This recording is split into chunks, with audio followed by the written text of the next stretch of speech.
Pisa has the Leaning Tower, and Paris has the Eiffel Tower, and New York has the Water Tower. This is Frank Runyon for the New York Times. There are 10 to 20,000 water tanks on rooftops across New York City. They're the primary source of drinking water for many city dwellers. And yet, the tanks are breeding grounds for bacteria, and regulation of them is rarely enforced. If part of my drinking water came from this, it would certainly change the way I drank water in the city of New York. It had nothing to do with the municipal water supply, it has to do with the tank. The Times tested 14 tanks in 12 buildings in Manhattan, Brooklyn, and Queens. 8 of the tank samples were positive for coliform bacteria, and 5 had E. coli. The health department, which is responsible for ensuring that building owners inspect and test their tanks for bacteria, refused our on-camera interview requests, though an official told us that they are satisfied with the inspection requirements, as they are right now. But Dr. Stephen Edberg, a leading medical and public health microbiologist who invented ColAlert, one of the world's most widely used tests for bacteria, says there's cause for concern. E. coli has only one source. It is only there because some animal is defecating in that place. It's the only way it gets there. You have a bunch of 2x4s that get built out here as framework. Right. Stephen Silver is a third-generation tank man with American Pipe and Tank. When the roof on the tank is in deteriorated condition and it's open to the atmosphere, you have dust, dirt, pigeons, garbage. We've seen people living in roof tanks.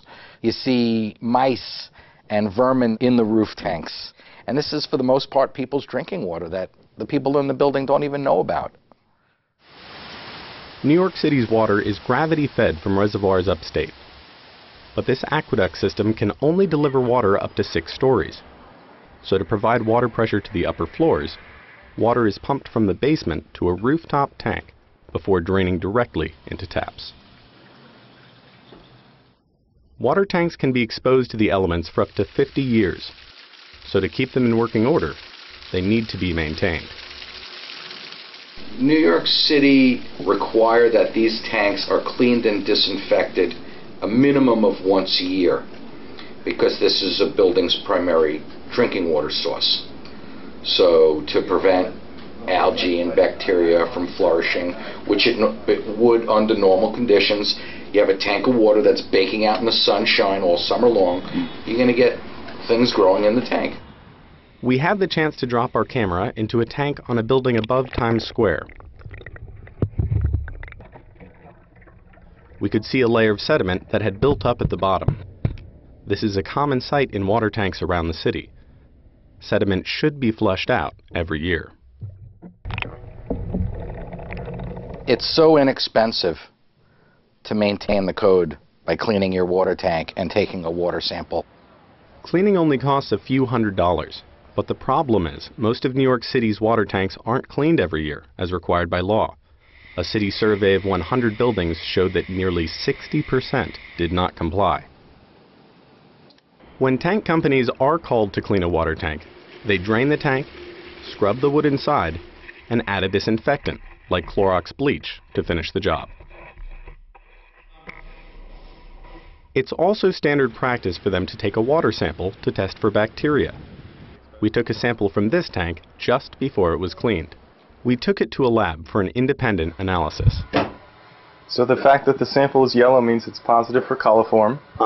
And once it's positive for coliform, we put the UV light on it.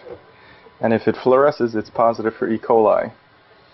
So what does that mean, that it's positive for bacteria and E. coli? It means, at least from where the sample was collected, it's not fit for human consumption. In most of the world, water is stored in large vessels.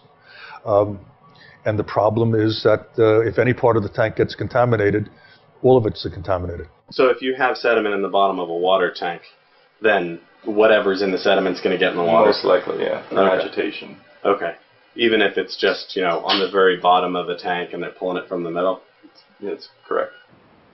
Despite billions of dollars spent to protect New York's drinking water, the delivery system has a weak spot: the thousands of unmaintained, untested, and forgotten water tanks.